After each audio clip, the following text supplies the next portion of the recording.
Hi there. Welcome back. I'm your host, Matt Lambert. And as a reminder, I'm a Boston native, husband, father of two. I'm at work, have been a long time leader in operational excellence, change management, and going through a series in this podcast exploring scientific thinking and playing around with the topic of things to tell your younger self. Some deep reflections for what that means for me and hopefully for you on what life lessons you might have learned or shared and help shape your life, and that might help inspire who you are today and decisions you make go forward, and maybe others who are at different chapters of their life. So today's topic, I want to cover failure. What when we say what is failure, what comes up for you when you hear that word? What definition? Does this launch you into some memory, whether it's recent or a long time ago? What is failure? What does that dig up? Um, our buddy ChatGPT here, if you say what is failure, well, depending on your prompt, um, it told me it's the inability to meet a desired goal or outcome. It can be perceived as a setback or a mistake, and those are fair, but I will give it credit. Mr. GPT said, in a growth mindset, um, failure can be reframed from something to avoid into something to embrace as part of the learning process. And that's something that I think over a lived experience for me, I've come through that. I think when I was younger, I took more the definition of a failure as more black and white, something I was trying to achieve, and we didn't win. I didn't accomplish that, whether it was you failed that test, or you think of, hey, did you pass your driver's license? Did you pass or fail? Did you win that baseball game you were pitching? Did you win or not? You could break it down to how did you do against that batter, that inning? Did you throw that strike or that ball, and break it down to some micro level? But ultimately, I think failure in the early part of my life was a little more black and white. Did you win or lose? I think as time went on, then I think it shifts more into the, well, what did you learn from that? And do you start to actually seek those opportunities and seek to put yourself in places where there's unknowns, where you might open yourself up and be open-minded to learn something different than what you thought? And can you shift kind of the word from failure to this sort of negative word to something that can actually be super powerful to help you grow, maybe even necessary for you to become the leader and evolve the way that you would like? There's some famous quotes. You hit any quote bot, any Google, you're going to get a lot. There's a few that I pulled up that I had heard, and a few that I think are really helpful to frame here. The classic Thomas Edison, I think many of us grew up hearing, and speak about innovation. I have not failed. I've just found 10,000 ways that won't work. Classic with sort of the light bulb. Albert Einstein, failure is success in progress. I really like that one. Nelson Mandela, do not judge me by my successes. Judge me by how many times I fell down and got back up again. I really love that.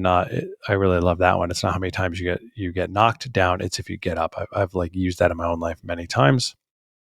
Henry Ford, love this one. Failure is simply the opportunity to begin again, this time more intelligently. So I love that. Knowledge is power. That didn't work out. What did you learn from it? What can you do? And then finally, because we love sports, Michael Jordan. Um, I've missed more than 9,000 shots in my career. I've lost almost 300 games. 26 times I've been trusted to take the game-winning shot and missed.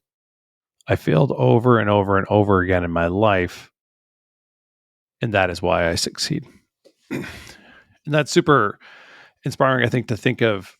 Those were very prominent leaders, folks who I think leaned into the act of failing, trying, experimenting, as a way to break through the unknowns that you don't have.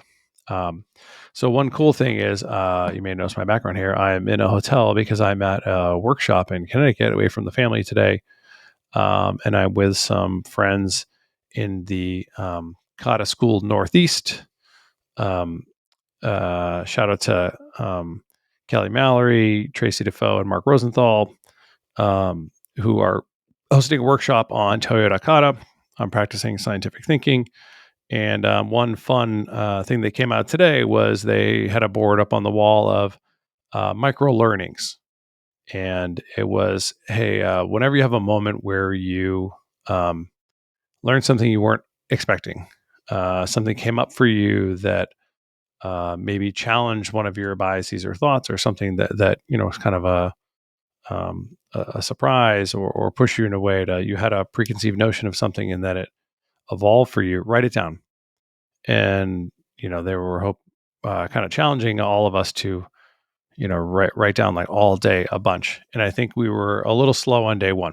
And so as a sort of reminder, they gave me this clicker. This is actually a sewing device. This helps you count threads and rows. And I think the concept here was, hey, what if we thought about every time you learn something, instead of saying, I tried an experiment, I failed, we actually did some live practice and some live games where we were trying things and testing things that were unknown. And it was, hey, did I learn something new? And that little click, that little hit of dopamine, I think Tracy said it was kind of like her live Pokemon Go, if you will, of what if every time something did surprise us in that way, or we tried something and it didn't work out the way we had predicted. That doesn't mean it failed. It's just different than we predicted and did an experiment. We just learned about that. We had an obstacle. We were trying something different. We were doing some games and working through obstacles. And when we tried something, what did we learn? Did we learn that obstacle wasn't as hard as we thought? Did we learn there was a better way? Did we just learn that maybe I uncovered a new obstacle? And that takes me to the next path. And so it was just kind of like, hey, what if throughout the day you started recording all these times you had these different opportunities, and instead of seeing the things that were different than you had perceived, or even so-called mistakes that happened during the day, if you reframe it into a positive collection, this little kind of click throughout the day, would you actually like lean in and be looking for those and be excited to, hey, I only had a few of those this morning. Normally halfway through the day, I'm at least getting 5 to 10 innovations or new thoughts that come in. And this morning I'm not actively seeing that. I think they're challenging us to think about it in different ways. So as I go through this workshop and go through this process of developing this podcast and thinking through content, I'm constantly looking at what is success for me. What are some obstacles as I move forward? Where am I currently? And designing experiments. I have ideas of what I think is going to happen every time I launch some new content. I predict maybe there'll be some reactions to that. Maybe I'll feel a certain way about how I presented myself, how that went, and then usually something unexpected happens. Part of me is, am I at the right eye level of my height? This is a shout out to my cousin who was like, hey, you got to keep your eyes at the 2/3 level on the screen. Okay, let me make sure I sit up next time and keep my eye there. Is my lighting good? Is my audio good? Thank God I bought this new mic. And have I thought through to talk slowly, speak through interesting content, engage the audience, and speak to you, and hopefully have some engaging conversation. And I think for me, as I'm thinking about this experiment that I'm doing, and as I apply myself at home, especially with young kids, I'm constantly in a experimenting, learning opportunity moment. I had to stop myself from saying failure there. When you have kids who are almost 3 and 6, you are daily in a lot of experiments that I would say would challenge your growth mindset. And every time I make a lunch for my daughter, I'm, putting snacks in these little cubbies in her lunchbox. Every day I experiment. I assume she's going to eat some and some she's not. And when it comes home completely empty, I feel like, oh my God, what a win. I can't believe she ate all that lunch. And some days it comes home and she's eaten nothing. And maybe she ate some school lunch or ate some other snacks.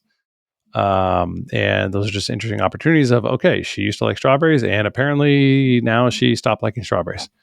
So we're going to adapt and figure that out. Or this clothing she used to like, okay, she liked unicorns and all of a sudden she might stop not liking unicorns. I hope she doesn't do that because half her clothes have unicorns on them. So please tell me she's going to like unicorns a little longer, or else I have to replace half our closet. But hey, if we do, then that's another learning, and I'm sure we'll survive that and donate those clothes to another family that their kid loves unicorns. So there you go. That's a way to shift into a always seeing positive opportunities, and I think that's what I'm learning from this experience is leaning into. I want to push myself to the edge of the unknown. I want to help others around me and coach others to think thoughtfully about where you're going, where do you currently stand, what are some obstacles in front of you, what are you trying to get to, and trying. You got to try, you got to practice, you got to take those shots, and it's okay if they don't all work out. You'll learn and tweak and adjust. I think Roger Federer, just retired in the last year, and he had a great quote about this. I think I may have mentioned this before, but his shot winning percentage, was like barely over 50%. Yet he's one of the most winningest male tennis players in history. And I think his punchline was if he got upset every time a ball didn't go in, and he couldn't rebound very quickly and just get ready for the next shot, he can't look at all those as failures. It's just sometimes they're going to go in, sometimes they're not. He just needs it to go in a little more than the next one. And if that shot didn't feel right, he hit it right, the other opponent was faster than he thought, just learn from it and tweak it and adjust and constantly iterate. Just learn, lean into what did I learn from it? What's the feedback? Today I heard a good quote. I think I'll give Mark Rosenthal credit for saying it. I'm not sure if it came from someone else. He said, if you poke reality, you do a test and poke reality, it'll ping back. And you can choose to listen to that ping and absorb what it was telling you, and shape that into a positive light. But I think that continues to lead into a habit of seeing the world in a different way, and really turning that into a positive, as opposed to what can turn some things can turn into a spiral. Right. One thought leads to another. You get negative. This, I think, happened to me a little bit in my younger sporting days when I think if I interviewed my parents, which I will do at some point, they would tell you after I had a baseball game, you couldn't talk to me in the car ride home. We could have won and I could have pitched amazing, but I was just still processing the game and still going over everything. And I think part of that was me just wanting some quiet time to silently digest and debrief that. I'm sure there's a little neurodivergent wonderfulness in me that was like unrealizing that was me kind of processing and understanding how to kind of regulate myself, and just kind of process through what all that meant. But there's also some really proud moments in that of that was me just really, really deeply learning how can I process this information to get better output next time? How did I learn from those inputs, those situations to get ready for what would be different situations next time? But how can I react to that, and apply that differently? And so, I take that in the workforce now, and with my kids, we're constantly tested in those ways, and whether it's at work or home. And I think I'm seeing, hey, this experimental failure, it's sort of tied to that fear, side of things we've talked about in other episodes. There are places that I think you have to go through this practice. You got to be willing to try, fail, make mistakes, trip, but get up. As Nelson Mandela said in his quote, like, get back up and learn from it and keep moving. So again, I'll come back to, hey, when you hear the word failure, what triggers for you? What do you learn from that? And can you shift to that growth mindset? And hey, you might want to look on Amazon and see if you can find a little needle thread counter, and throughout the day, hey, what did you learn today? Not what you failed. I'm not counting fails. I'm not counting steps, positive steps or how many steps I didn't take. It's more, what did I learn? Have I found a preconceived notion that something changed in me today?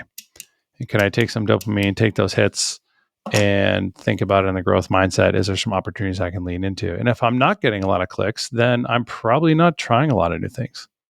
And every day you're not going to push yourself, but I think it's good to keep pushing, keep getting out there. These are why this is the means of me trying to do this, trying to lean there, trying to read more, talk to more folks, and see how this makes me feel.